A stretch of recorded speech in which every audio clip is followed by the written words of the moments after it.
Hello fellow builders, papakilala ko lang sa inyo si Steady Sanding Sponge. And meron tayo ditong 2,000 to 320 grit. We have 2,000 grit, 1,500, 1,200, 1,800, 600, 400, and si 320 grit.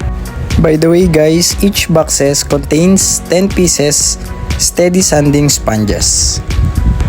Hindi naman kayo mahihirapan dito guys kasi may label naman siya. Like ayun, makikita nyo 2,000 grit, 1,200 grit, 1,000 at si 400 grit. By the way guys, napakalambot nga pala nito to, gaya ng sponge. Ito yun na guys kung gusto nyo siyang lagyan ng pampatigas. And ngayon, sinubukan ko siya dito sa runners ni Saku para mapakita sa inyo yung quality ng sanding sponge natin from Steady.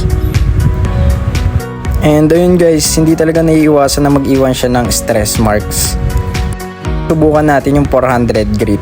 So ayun guys, mas mababang grit, siya rin yung mas magaspang na texture.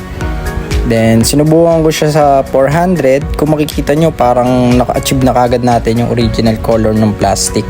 Pero ginamitan ko pa rin siya ng 600, 800 at saka ng 1,000. Ayun guys, it's up to you na guys kung gagamit kayo ng mas mataas na grit. Ako kasi mas prepared ko lang yung 400, 600, 800 tsaka 1,000 grit.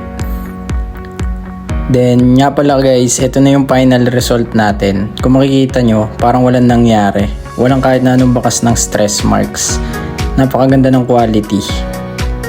Kung gusto nyo nito guys, ilalagay ko to sa baba sa yellow basket para makapag-order kayo. Salamat!